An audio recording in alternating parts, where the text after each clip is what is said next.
Tout le monde. Salut, salut, salut. Dites-moi de là où vous vous connectez. Si c'est Paris-France. Coucou, ça fait longtemps. Comment vous allez? Dites-moi de là où vous vous connectez. Ici, c'est Paris-France. Alors, ce soir, je voulais juste papoter un petit peu avec vous, hein. Papoter un petit peu avec vous et puis essayer de répondre à quelques questions que je reçois souvent dans mes DM.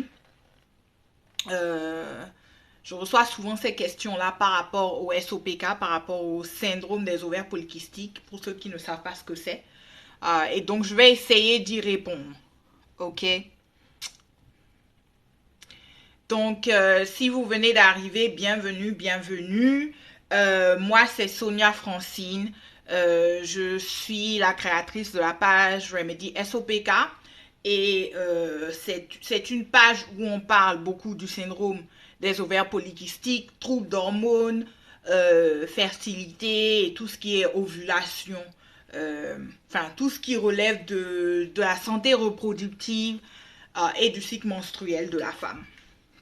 Ok, donc voilà, j'ai quelques questions que j'ai notées sur mon iPad et, et je vais essayer d'y répondre. Donc la première question que je reçois souvent, c'est est-ce que c'est possible de tomber enceinte avec le SOPK? Ok, est-ce que c'est possible de tomber enceinte malgré le fait qu'on soit atteinte du syndrome des ovaires polykystiques? Alors la réponse c'est oui. Ok, il y a beaucoup de femmes qui tombent enceintes, qui sont atteintes du SOPK et qui tombent enceintes naturellement. Beaucoup de femmes arrivent à concevoir sans problème. Bien sûr, il y a toujours des exceptions à la règle.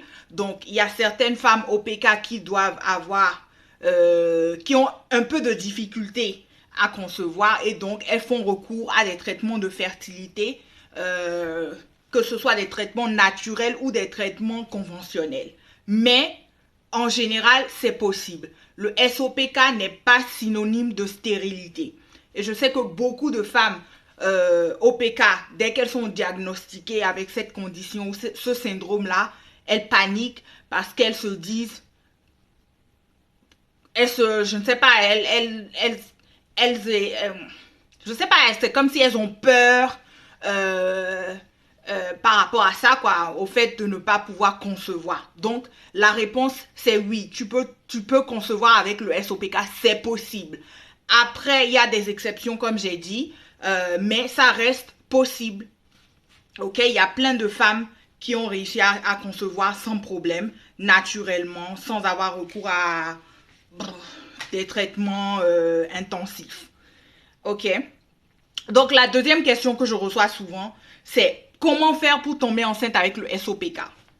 Ok, cette question, c'est une question un peu tricky parce qu'il n'y a pas de méthode parfaite. En fait, il n'y a pas de méthode magique, disons. Disons que ce qui marche pour certaines n'est pas forcément ce qui marche pour d'autres. Ok, donc tu peux avoir une femme OPK elle a un traitement hormonal qui lui va bien, qui va bien à son organisme et par rapport à ses symptômes. Mais si tu donnes ça à une autre femme qui a le SOPK aussi, mais qui a de différents types de symptômes, ça peut ne pas marcher. Donc, il n'y a pas une méthode parfaite en fait. Mais ce sur quoi il faut se focaliser, si tu as envie de concevoir, c'est de préparer ton corps à concevoir, de préparer ton corps pour la grossesse. Et comment ça se fait? Ben, ça se fait par l'alimentation, donc il faut revoir ton alimentation. Ça se fait par l'activité physique, donc commence par incorporer des exercices physiques dans ta routine. Ça se fait aussi par la gestion de ton stress. Donc il va falloir que tu apprennes à gérer ton stress. Il faut trouver un moyen de pouvoir décompresser de façon régulière. Et il te faut aussi un bon traitement. Ok? Donc, que ce soit un bon traitement naturel ou un bon traitement conventionnel, c'est-à-dire un traitement prescrit par ton médecin ou ton gynécologue. Ok? Donc, tout ce que je viens de citer, c'est très important pour pouvoir maintenir une stabilité hormonale et optimiser ta fertilité de sorte à préparer ton corps à concevoir. Ok, troisième question, je vais voir ce qu'il y a comme question. Est-ce que c'est possible de guérir le SOPK définitivement?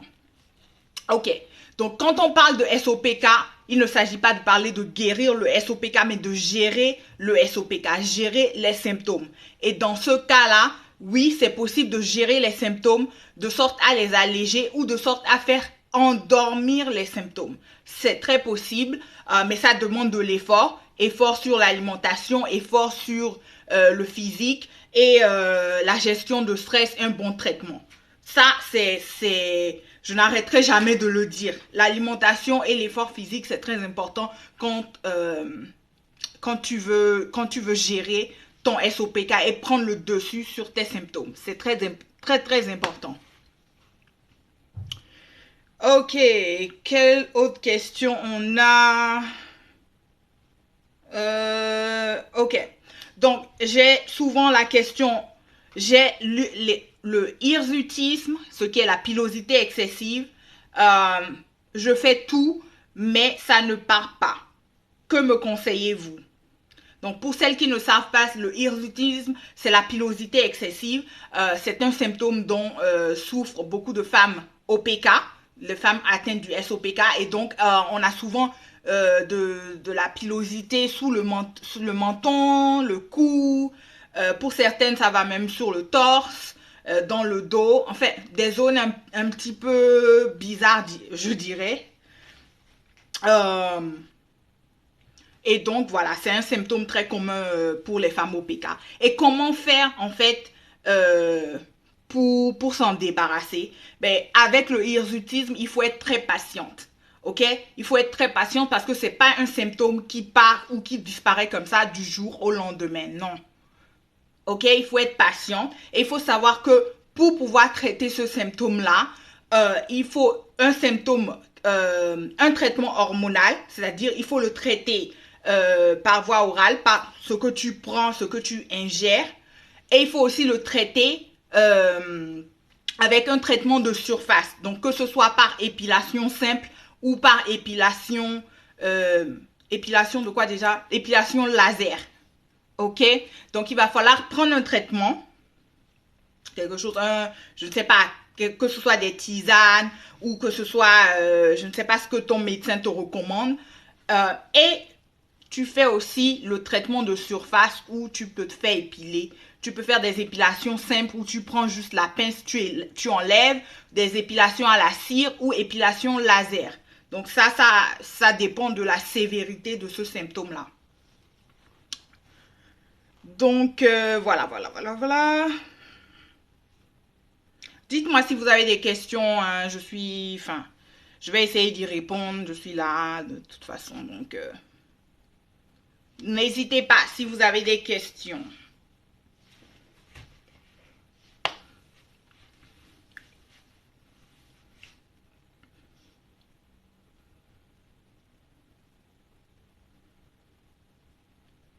Ok, je suis en train de regarder mon truc pour voir les autres questions que je reçois souvent.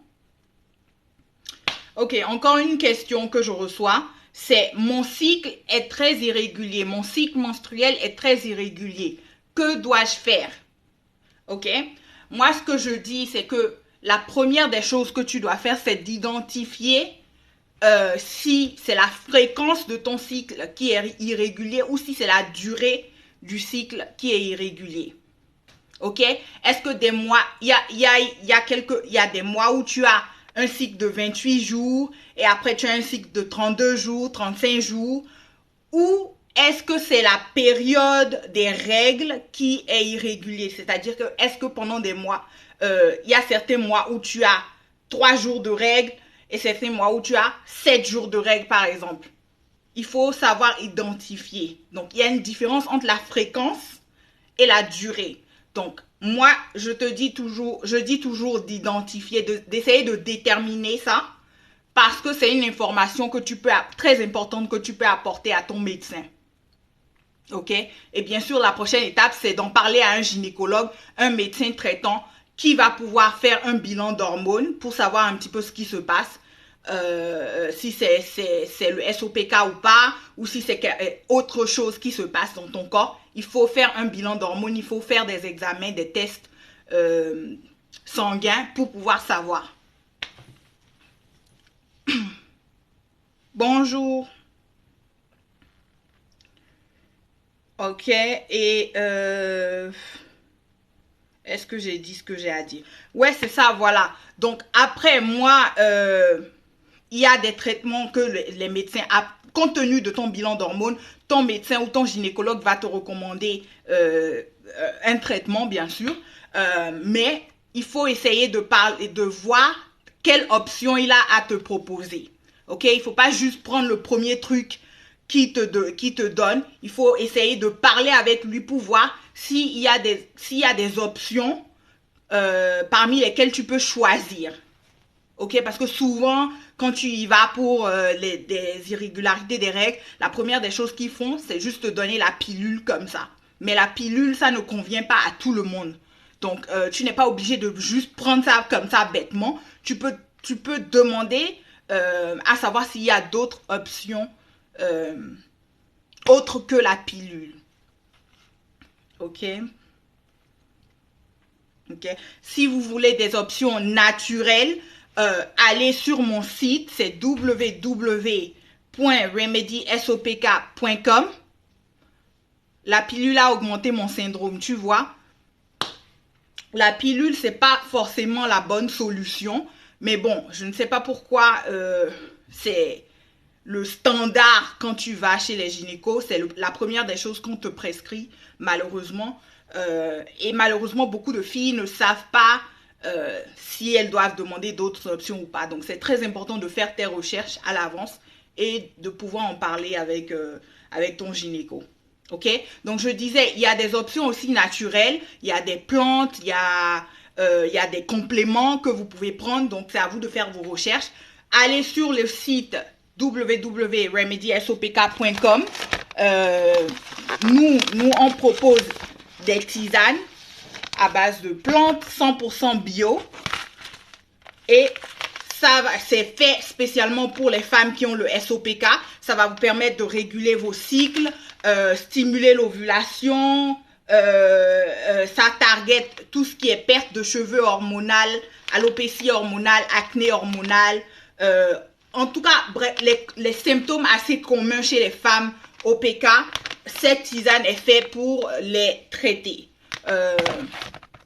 Donc, allez sur le site www.remedysopk.com. Le lien est sur mon profil. Il suffit tout simplement de cliquer sur mon profil et vous allez voir la page.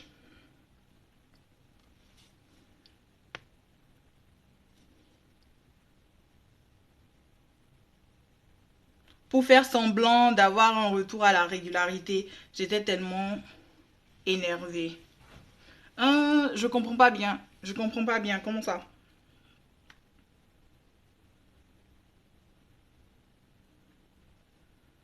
Ok, attendez, je vais voir si j'ai d'autres questions.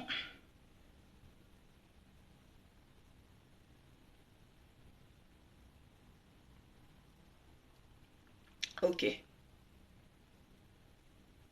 Ok, la dernière question que je vais essayer à laquelle je vais essayer de répondre, c'est mon gynécologue m'a prescrit la pilule, mais rien ne se passe.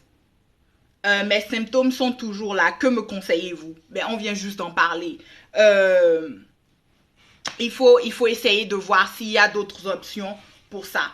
Et aussi, ce que je veux dire, c'est aussi essayer de voir votre alimentation, de revoir votre alimentation et de revoir votre routine. Il faut créer une routine dans laquelle tu tu fais de l'activité physique régulièrement, donc tu peux choisir une activité, que ce soit de la marche, la course à pied, que ce soit du vélo, enfin bref, ce qui t'arrange, et tu fais ça régulièrement pour essayer de faire bouger ton corps. Parce que c'est important, surtout pour celles qui font de la résistance à l'insuline. Vous savez que beaucoup de femmes OPK font de la résistance à l'insuline et donc l'activité physique va permettre de réduire la résistance à l'insuline et permettre à ton corps de te fournir de l'énergie et de pouvoir régulariser tes hormones. Ok? Donc, c'est important à essayer juste de voir avec votre gynéco pour voir s'il n'y a pas d'autres options ou d'autres... ouais, c'est ça, d'autres options de traitement, quoi, en fait.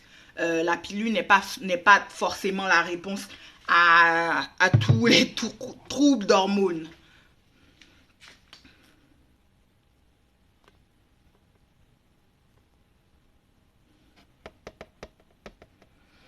Mais oui, c'est ça, et c'est ce qui s'est passé avec moi. Moi aussi, dès que, enfin, je me rappelle, ça remonte à des années, hein, mais je me rappelle que la première chose qu'ils m'ont donné, c'est la pilule. Donc, mais ils m'ont même pas donné, ils m'ont même pas fait un bilan, comment ils appellent ça, un bilan sanguin ou un bilan d'hormones. Parce qu'apparemment, avant de prescrire la pilule, il faut qu'on te fasse un bilan d'hormones, un bilan sanguin, pour voir ce qui correspond avec ton organisme. Mais on m'a même pas fait ça. Direct la pilule. Je pense que j'ai eu des problèmes avec la première pilule. Donc, je suis revenue. On m'a prescrit une deuxième pilule. Donc, c'était supposé être une pilule qui était moins forte en dosage. J'ai quand même eu beaucoup d'effets secondaires. Et c'était quasi invivable. Donc, je suis revenue pour une troisième et une quatrième pilule. Donc, à un moment, moi, j'ai dit, stop, je vais essayer la voie naturelle. Et j'ai pris la voie naturelle. Ça m'a pris, peut-être 2-3 mois. Et j'ai commencé à remarquer des changements. Bien sûr, j'ai fait des efforts sur mon alimentation aussi. Mais avec la voie naturelle, j'ai commencé à avoir des changements positifs, en fait. Donc, la perte de cheveux, mes cheveux partaient tout le temps. Dès que je mettais le peigne, je voyais des touffes de cheveux s'en aller. Mais avec cette tisane-là, je prends cette tisane-là et je prends un autre complément. Je ne sais pas si j'ai ça sous la main. Mais je prends un complément qu'on appelle inositol. Et ça m'a beaucoup aidé. Même par rapport à mon cycle menstruel qui était très irrégulier. Il a commencé par se réguler petit à petit. Là, aujourd'hui, tout n'est pas parfait, mais comparé à il y a des années, franchement, c'est pas du tout la même chose, quoi. Pas du tout la même chose. Donc, essayez de voir ce qui est mieux pour vous. Moi, je ne vous dis pas forcément d'aller vers la voie naturelle. Moi, je dis, analysez-vous. Il faut connaître ton corps, il faut faire un bilan personnel et il faut savoir ce qui est mieux pour toi. Fais tes recherches, comme ça tu peux t'orienter vers la solution qui est la meilleure pour toi. C'est toujours ce que moi je dis, ça. Donc voilà les filles, mais vous êtes un peu silencieuse aujourd'hui. Qu'est-ce qui se passe? Que se passe-t-il?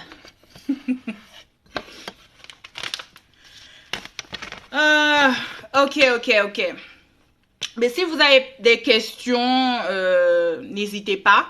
Je suis aussi disponible sur Instagram et vous pouvez m'écrire à tout moment.